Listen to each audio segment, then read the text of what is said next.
Hello friends! Thank you for joining us this evening for the Classroom Project's Bedtime Story Series. My name is Grace and this is Bern. Tonight we'll be reading Not Quite Narwhal. This book is written by Jessie, Simma.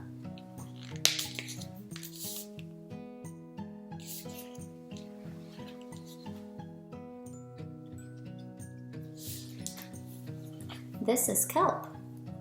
He doesn't mind being a little different from the other narwhals, but when a strong current carries him away, Kelp encounters some mysterious, sparkling creatures who leave him wondering if maybe, just maybe, he isn't a narwhal at all.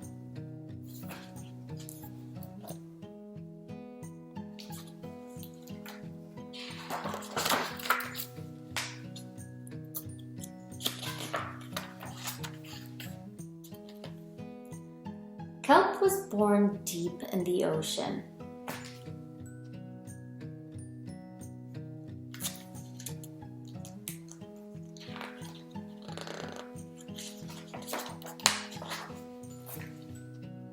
He knew early on that he was different from the other narwhals. His tusk wasn't as long as everyone else's. He had different tastes in food, and he wasn't a very good swimmer.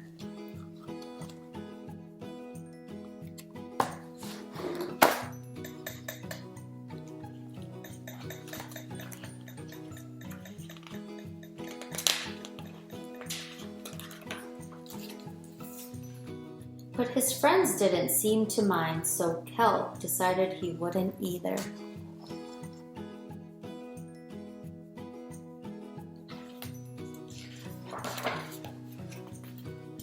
That is, until he was swept away by a strong current. I wish I were a better swimmer.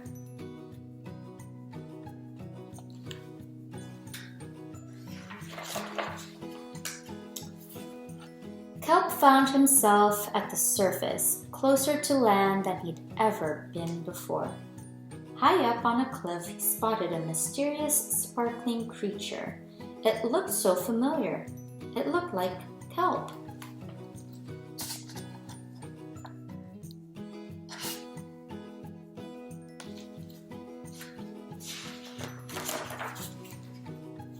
Kelp swam toward land as fast as he could, which wasn't very fast at all, hoping that he could catch up with a creature that looked just like him. When he finally reached the shore, Kelp felt a little bit anxious. He had never left the ocean. He was very nervous about walking for the first time, but the land creatures made it look so easy.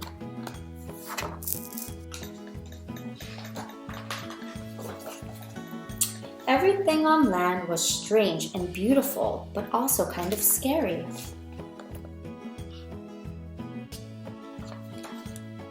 Kelp began to think he might never find a creature that looked just like him, but as he stumbled out of the forest,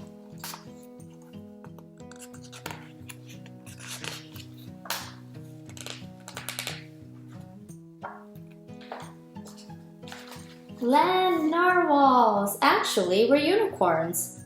And by the looks of it, so are you.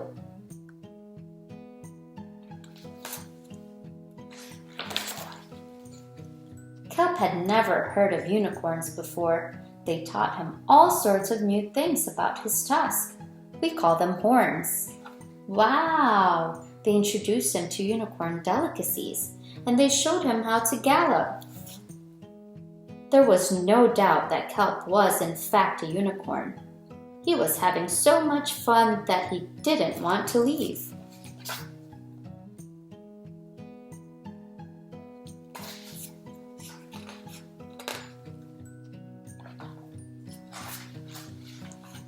But then he remembered all of his friends under the sea.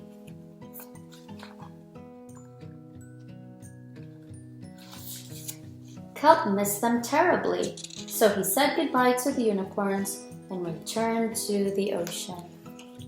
He said, "Come back soon."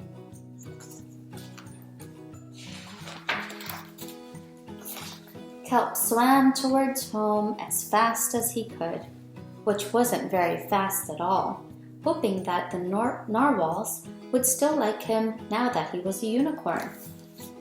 When he finally arrived, Kelp had butterflies in his stomach.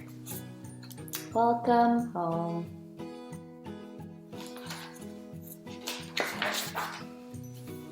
Kelp took a deep breath and told his friends the news. It turns out I'm not a narwhal. Of course you aren't. I'm a unicorn. We all knew that.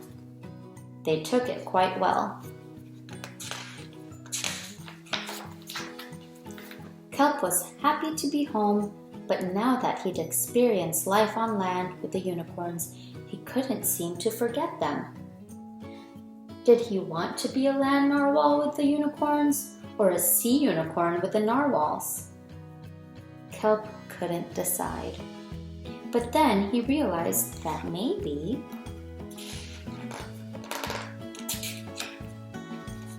just maybe he didn't have to choose.